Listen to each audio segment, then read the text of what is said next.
Alléluia. Ce matin, voici le peuple de Dieu rassemblé pour adorer le Dieu admirable. Voici le peuple de Dieu rassemblé à genoux prosternés. Comme la vérité se prosterna devant Jésus lorsqu'il a rencontré. Nous voici prosternés ce matin devant le Dieu admirable, devant le Dieu incomparable. Ce matin, nous sommes venus ici pour rendre visible le Dieu admirable. Nous sommes venus ici pour rendre visible le Dieu inébranlable, le Dieu au-dessus de toutes choses, le Dieu tout-puissant à qui la nature obéit, à qui les vents obéissent, à qui les océans obéissent, à qui la cécité obéit, à qui même la mort obéit. Et ce matin, nous sommes ici dans la présence du Dieu admirable, dans la présence du Dieu incomparable. Seigneur, reçois le produit de nos entrailles, reçois les prières qui sortent de nos entrailles, reçois l'adoration qui monte du fond de notre ventre. Dieu admirable, Dieu inébranlable, Dieu incomparable, et ton peuple chante. Dieu admirable, inébranlable, incomparable. Lève les mains vers le Dieu admirable.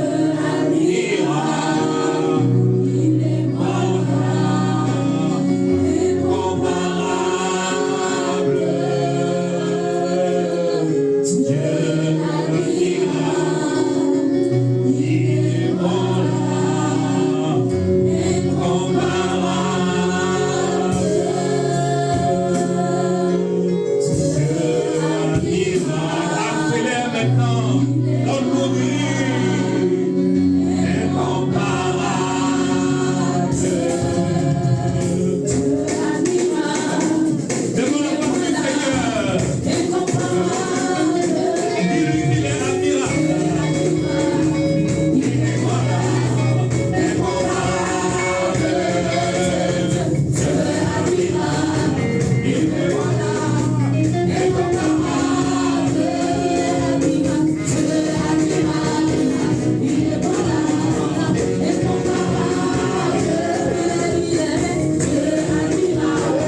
Le peuple de Dieu dit: Jéhovah, tu es élevé. Sans les instruments. Ce n'est pas tous les jours qu'on adore avec des instruments. La meilleure adoration, c'est celle qui se fait les yeux fermés. La meilleure adoration, c'est celle qui se fait avec le cœur. Je veux entendre des cœurs monter ce matin. Jéhovah, tu es élevé. Tu es le Dieu très haut, le Dieu très haut. Shaddai, tu es élevé. Tu es le Dieu très haut. Tu es élevé. Tu es élevé. Tu es le Dieu très haut. Tu es élevé, Jéhovah, tu es le Dieu très haut. Jéhovah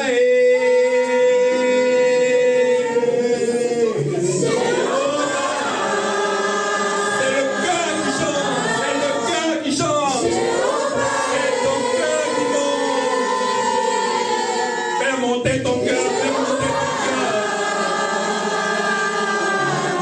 Jéhovah, tu es élevé. Jéhovah, tu es le Dieu très haut. Jéhovah, tu es élevé. Jéhovah, tu es le Dieu très haut. La musique peut accompagner maintenant.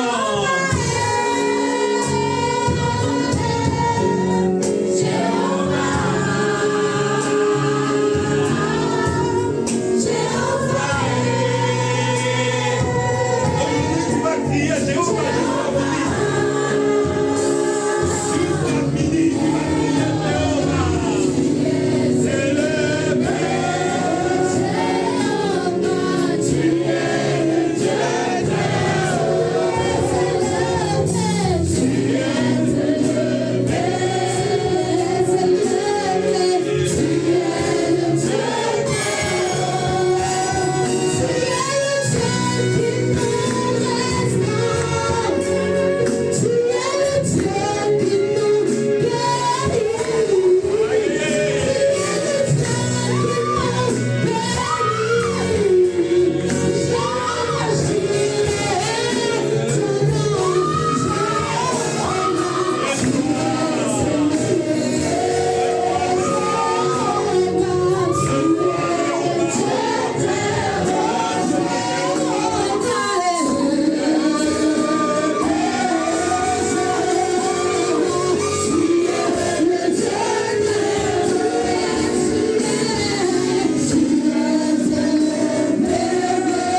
Jéhovah, visite quelqu'un maintenant.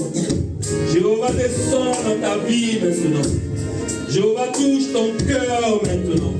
Il guérit ta plaie maintenant. En ce moment même, tu reçois du rafraîchissement en toi. En ce moment même, tes tempêtes sont visitées par Jéhovah. Dans le nom puissant de Jésus, en ce moment, l'Esprit travaille. L'Esprit travaille pour toi. Mais surtout, l'Esprit travaille en toi. Reçois l'Esprit qui descend. Reçois l'Esprit qui vient. Reçois l'Esprit qui veut te visiter. Il est en train de taper à ta porte. Ouvre-lui la porte. Ouvre-lui la porte. Laisse-le rentrer. Laisse-le rentrer. Laisse-le s'installer. Il veut rentrer dans tes affaires. Il veut rentrer dans ton mariage. Il veut rentrer dans ton enfantement. Il veut rentrer dans tes finances. Il est là pour briser les chaînes. Jéhovah, tu es élevé ce matin.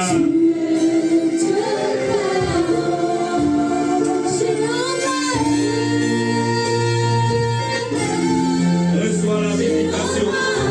Reçois la visitation. Reçois la visitation. Reçois la visitation.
ce matin.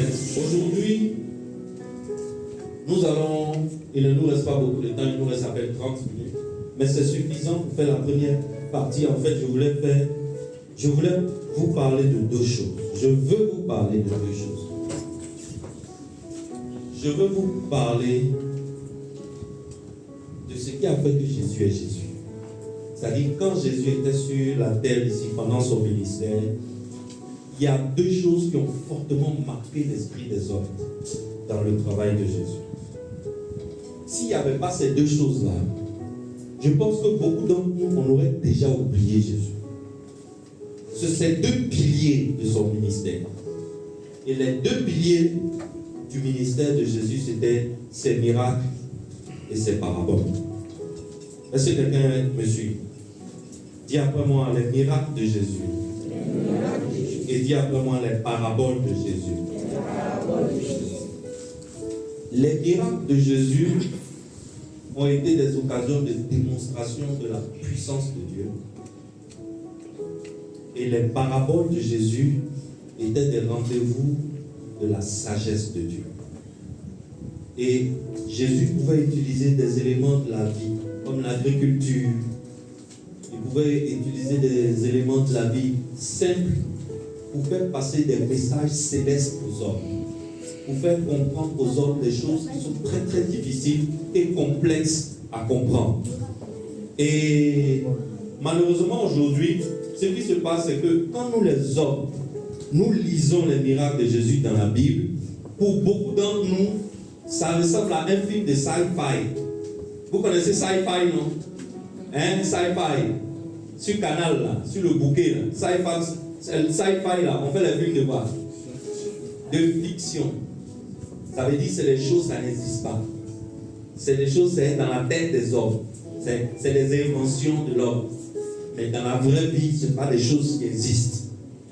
Et lorsque nous, aujourd'hui, pour beaucoup d'entre nous, lorsque les gens lisent la Bible, ils aiment bien lire les miracles de Jésus. Ils aiment bien lire les parties où il y a les miracles de Jésus. Pourquoi? Parce que quand ils lisent les parties où il y a les miracles de Jésus, c'est comme un divertissement pour l'âme. Tu vois, non? Tu lis une affaire où à la fin le brave gagne.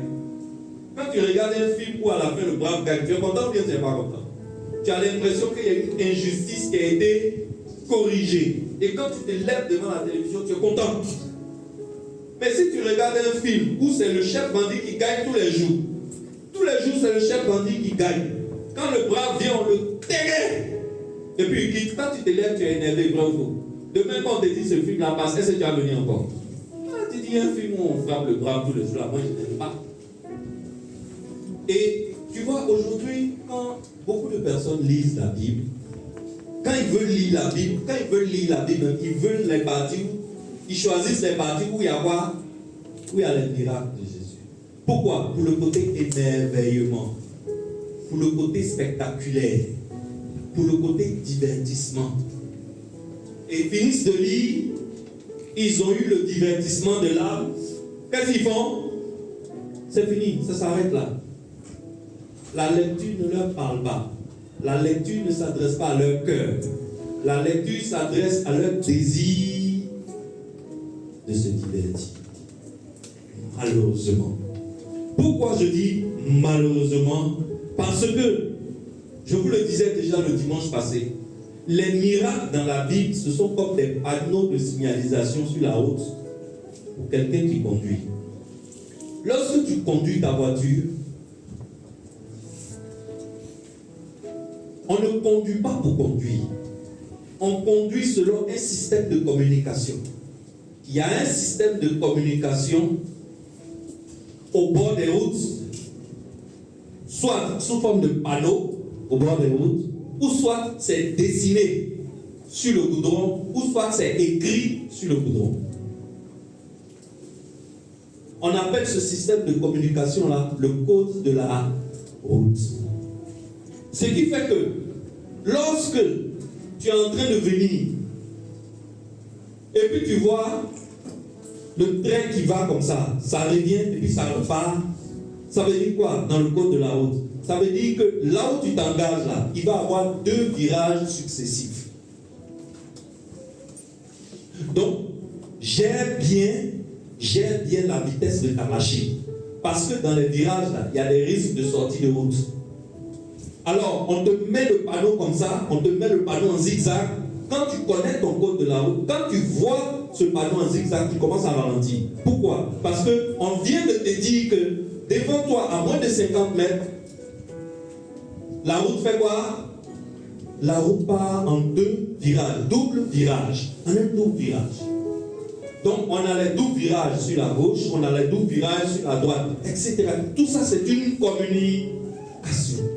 Lorsque tu es dans ta voiture, et puis tu dois t'arrêter au feu, tu vas voir devant toi des bandes blanches qui sont dessinées sur le goudron. Ça veut dire quoi? Ça veut dire voiture ne s'arrête pas là. On appelle ça un passage clouté. C'est pas pour voiture, c'est pour l'homme. Alors quand toi tu veux arrêter ta voiture, arrête ta voiture avant le passage clouté. Tout ça c'est une communication. Le code te signale quelque chose. C'est la même chose que les miracles de Jésus dans la vie. Jésus ne fait pas miracle pour faire miracle. Quand Jésus fait un miracle, lorsque dans ta lecture de la Bible, tu arrives quelque part, que tu vois qu'on te dit qu'il y a un miracle, il faut savoir automatiquement que c'est un panneau de signalisation qui te dit, tonton, à ce niveau-là, tu dois ralentir. Parce qu'il y a quelque chose de profond qui est caché. Il y a une vérité cachée. Ici, là. Là où tu vois miracle, il y a une vérité cachée en bas. Pour trouver la vérité qui est cachée en bas, il faut aller doucement. Il faut gratter. Il faut fouiller. Il faut méditer. Il faut prier jusqu'à ce que tu trouves la vérité qui est cachée. Jusqu'à ce que tu trouves le message profond. Il y a toujours un message apparent et il y a un message profond. Le message apparent, la plupart des gens le captent. Mais le message profond, la plupart d'entre nous, nous le loupons. Et pour nous, un miracle de Jésus, c'est juste un bon film qu'on regarde.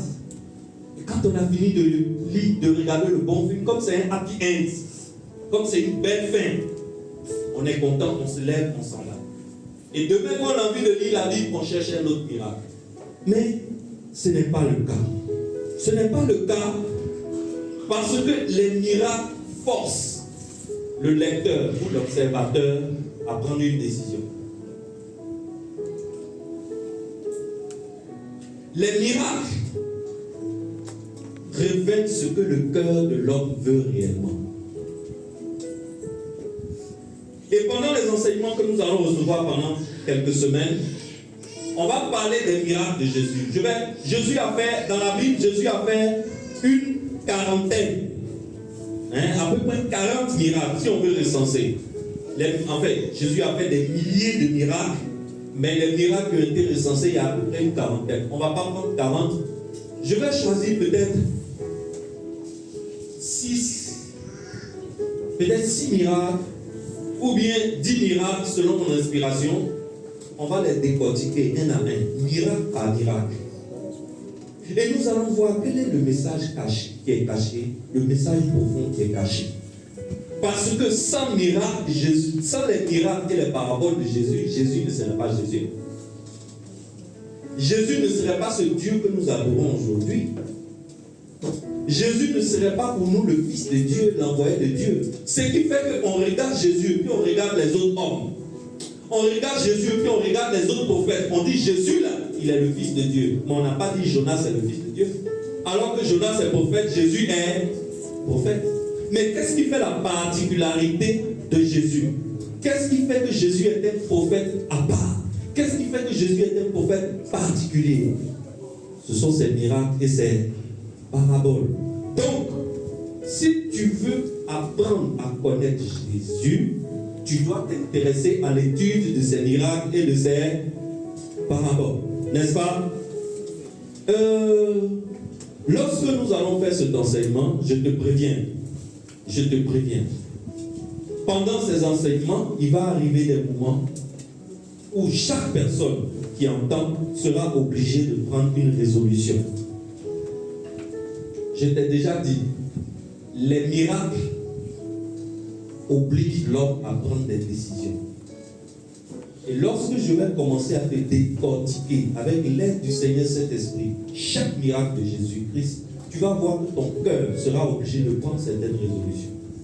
Soit tu vas prendre la résolution que à partir de maintenant, tu t'engages à devenir un ouvrier dans la vigne du Seigneur, un ouvrier à plein temps dans la moisson du Seigneur,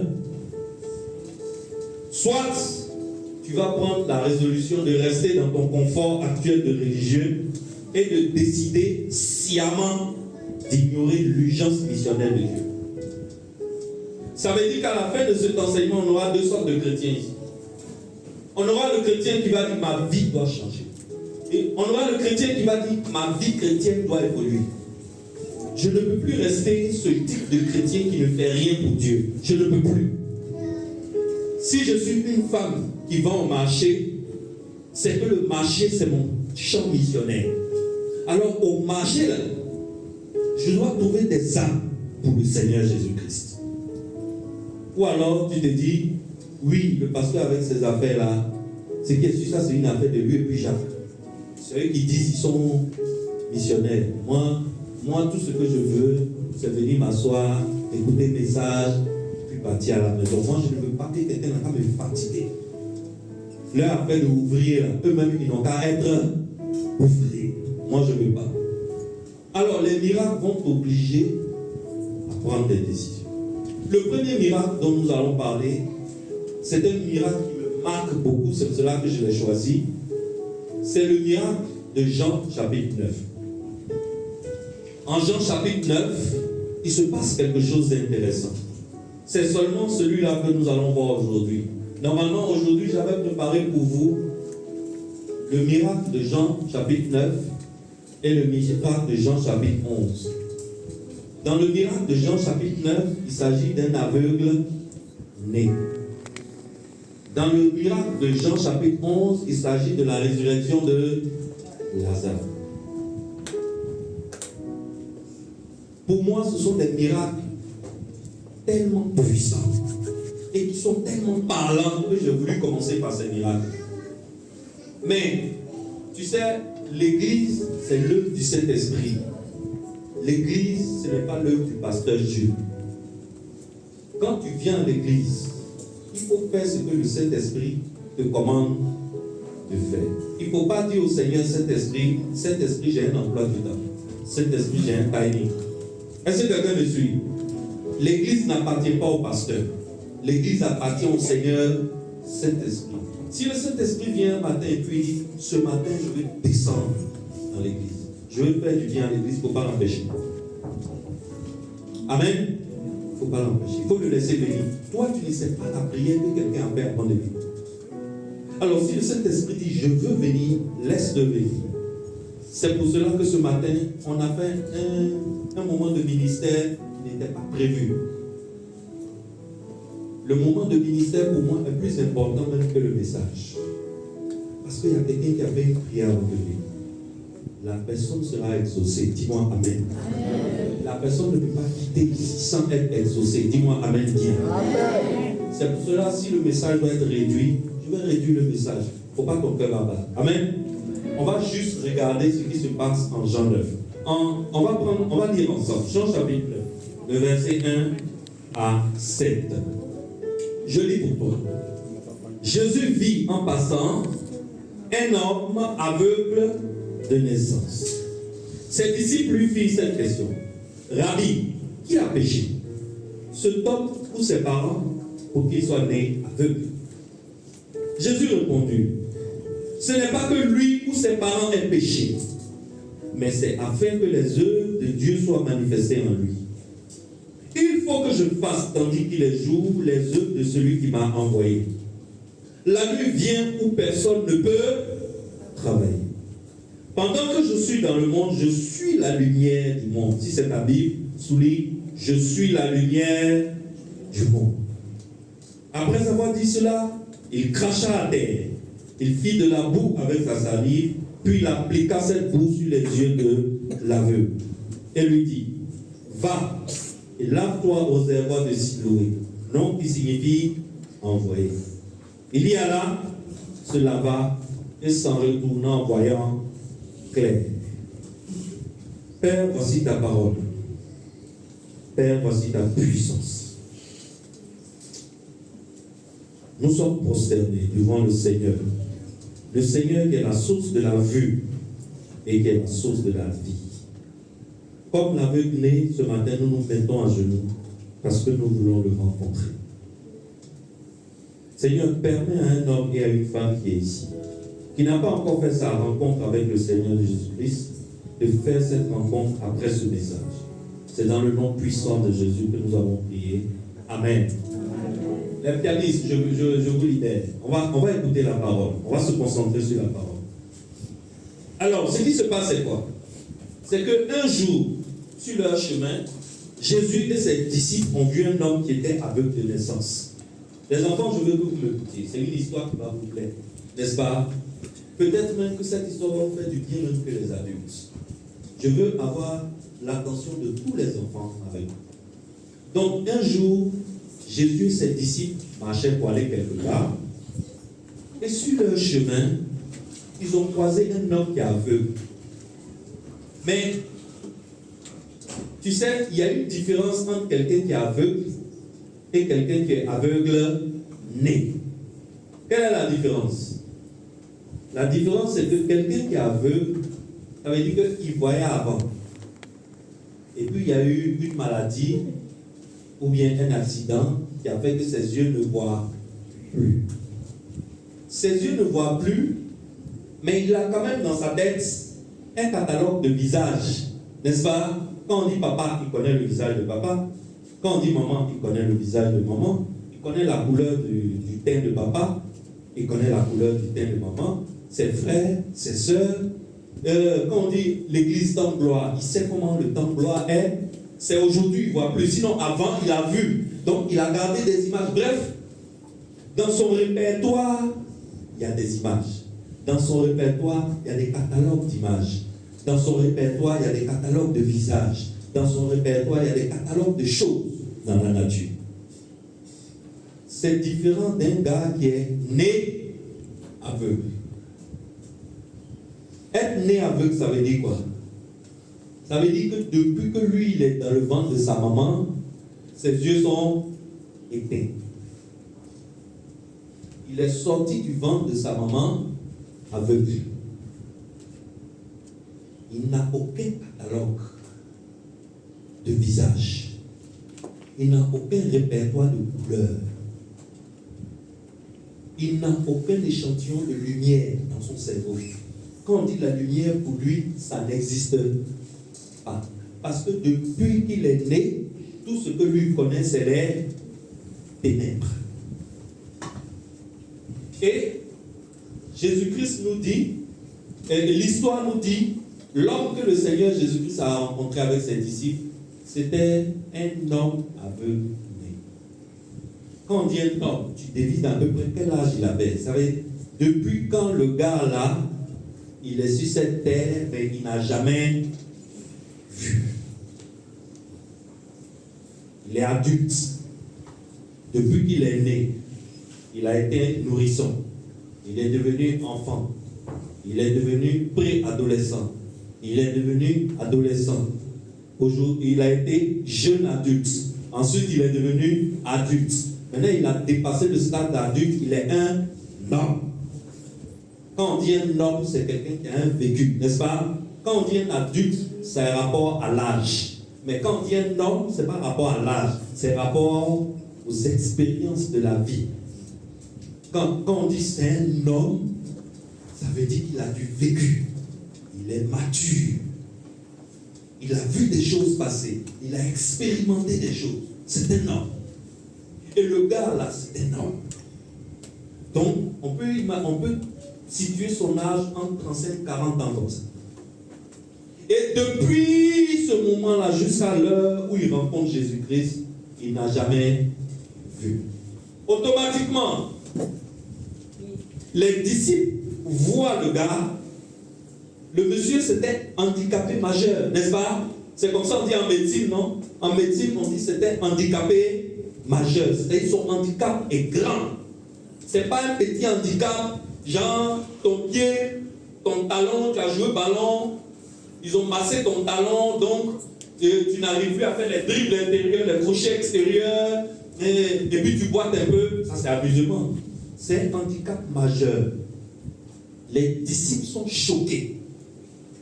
Alors les disciples, ils transforment automatiquement le cas de ce monsieur en une question théologique.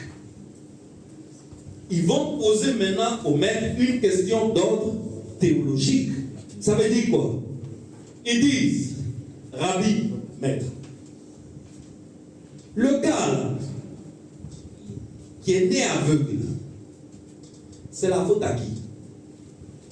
C'est lui-même qui a péché? Ou bien ce sont ses parents qui ont péché? Autrement dit, les disciples sont à la recherche du responsable de cette situation. À qui la faute? Qui faut-il blâmer pour qu'un innocent, un bébé innocent, qui sort du ventre de sa maman, il est déjà aveugle? Alors, la réponse de Jésus-Christ est un peu surprenante. Et au début, ce n'est pas facile pour les disciples de comprendre la réponse de Jésus. Jésus dit que le responsable de cette situation, ce n'est ni cet homme, ni ses parents. Mais cette situation est arrivée afin que les œuvres de Dieu soient visibles et manifestées à travers la vie de cet homme. Alors, le responsable c'est qui? Clairement, le responsable, puisque Jésus même qui est Dieu, dit que le responsable ce n'est ni l'homme, ni ses parents. Mais c'est afin que les œuvres de Dieu soient visibles dans la vie de cet homme. Le responsable c'est qui? Il ne faut pas se cacher derrière le petit doigt. C'est Dieu. Ce handicap majeur, celui qui a permis et qui a fait que ce handicap majeur est dans la vie de cet homme-là, c'est Dieu. On va comprendre à la fin du message comment Dieu peut-il autoriser, ou bien comment Dieu peut-il éteindre volontairement, sciemment, délibérément les yeux d'un homme depuis le ventre de sa mère. Pourquoi Dieu fait ça?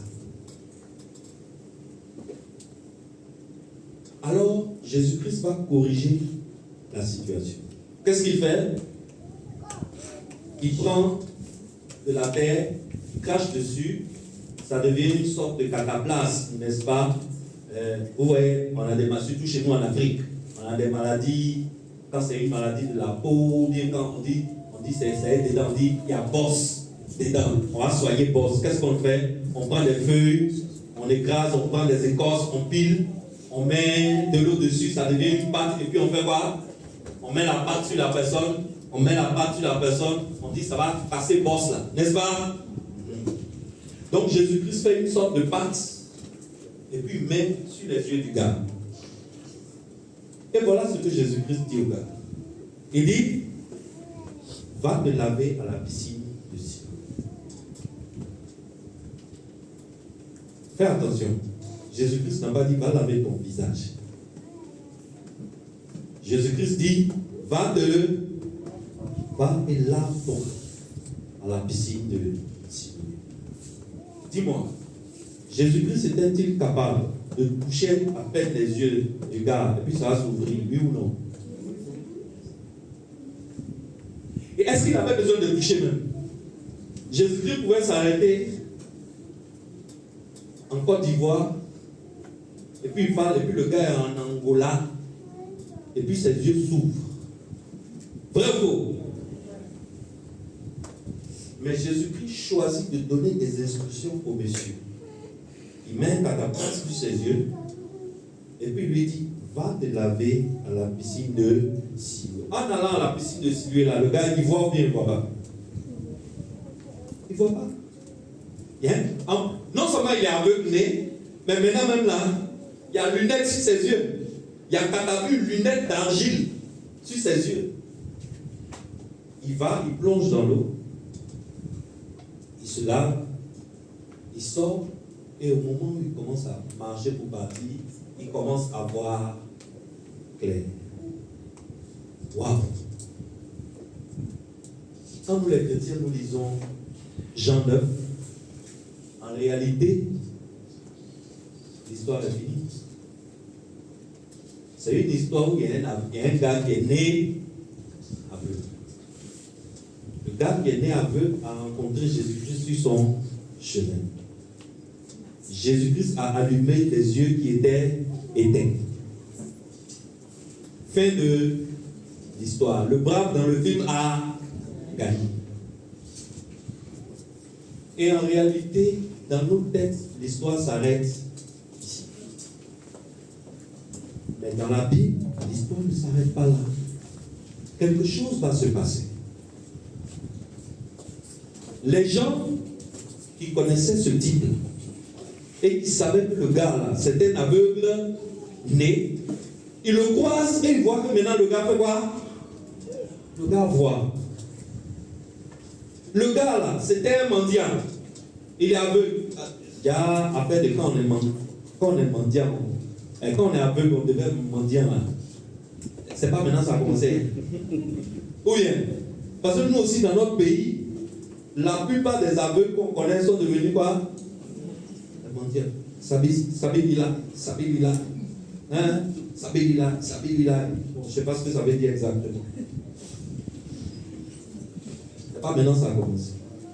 Et le gars, il était mendiant. Et maintenant, on voit que le gars, il ne marche plus comme un mendiant. Il ne marche même plus comme un aveugle. Parce qu'un aveugle marche, comme ses yeux sont éteints, c'est comment? Tu vois, non? Ses pas sont hésitants, petits, calculés. Il cherche son chemin. Il ne sait pas s'il va tomber dans le trou. Sa démarche est différente d'un gars qui voit, qui met ses pas. Il sait qu'il n'y a pas trop devant lui. Tu vois, non? On voit le gars là, hier, ou bien matin là même, il était dans sa démarche d'aveugle là, cherchant son chemin, et puis maintenant on voit le gars là, il s'incarne normalement. Hey, il faut. On dit, il y a quelque chose qui s'est passé. Le gars dit, oui, maintenant je vois. Il dit, qui t'a guéri? Il dit, je ne sais pas. C'est un gars là, mais je ne sais pas. Je ne sais pas qui c'est. Alors, les gars qui étaient là le prennent et puis ils l'emmènent chez les pharisiens, les chefs religieux. Lisons ce que la Bible nous dit.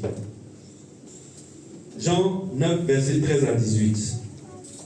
Il menait vers les pharisiens celui qui avait été aveugle. Donc, maintenant, l'aveugle là, est-ce qu'il est aveugle encore? Il n'est plus aveugle. Maintenant, il voit. On est d'accord? Donc, il menait vers les pharisiens celui qui avait été aveugle. Or, c'était un jour de sabbat que Jésus avait fait de la boue et lui avait ouvert les yeux. De nouveau, les pharisiens aussi lui demandèrent comment il avait recouvré la vue. Et il leur dit, il a appliqué de la boue sur mes yeux, je me suis lavé et je vois.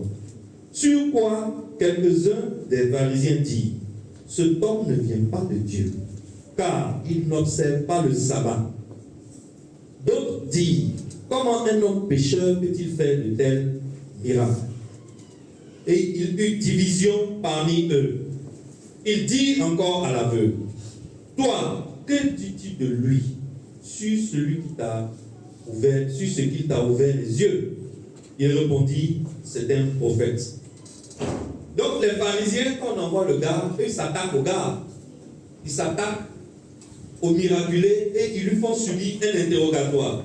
Ils veulent savoir qui a guéri le gars. Et si le gars qui l'a guéri là, il vient de Dieu ou non. Et sans détour, l'homme leur répond simplement, moi je ne sais pas s'il est pécheur. Ce que je sais, c'est que j'étais aveugle, mais maintenant je vois. Alors, on se rend compte que de quoi se souciaient les pharisiens? Est-ce que les pharisiens se souciaient du bien de l'homme? Les pharisiens ne se souciaient pas de la beauté de ce qui venait de se passer dans la vie de cet homme. Il ne se souciait pas de la toute-puissance de Dieu qui venait de délivrer un fils d'Abraham. Ça ne leur fait ni chaud, ni froid. Ils se sont plutôt souciés de quoi? Ils se sont plutôt souciés de leur autorité qui est menacée. Parce qu'en réalité, qui sont les pasteurs et les prophètes dans l'église en ce moment?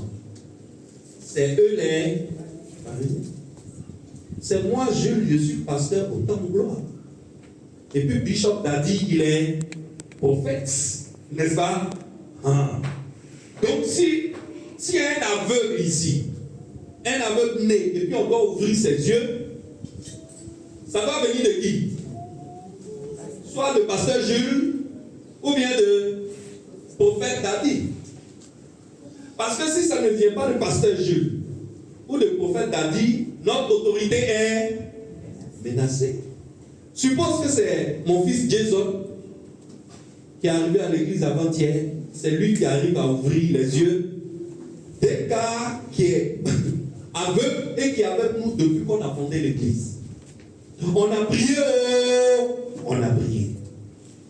On a jeûné, on a jeûné. On a même pris offrande. On lui a dit, il faut faire une offrande sacrificielle. Ça, là, les pasteurs aiment ça. Et le gars, il a eu foi en notre onction et il nous a apporté offrande sacrificielle. Nous aussi, on a mangé l'offrande de façon sacrificielle.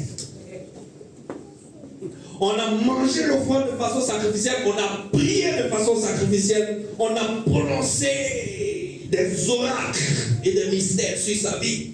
On a fait jeûne, on a fait veiller avec lui, on a prié avec lui de 22h jusqu'à 5h du matin.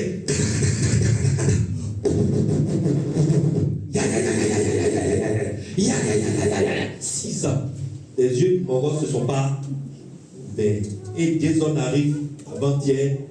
Jason voit le gars. Il dit, ressens ta guérison. Et puis le gars voit.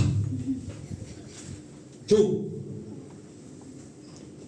Automatiquement, les chefs religieux, ils sentent que leur autorité est menacée.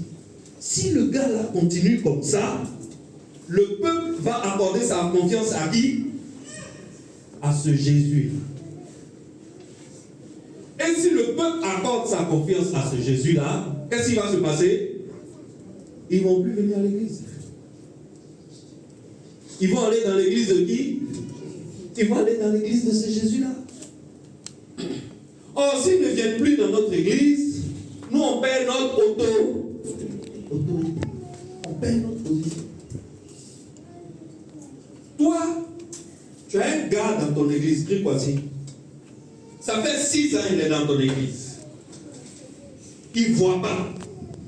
Tu as tout fait. Le gars n'a jamais vu. Le gars, il est devenu mendiant.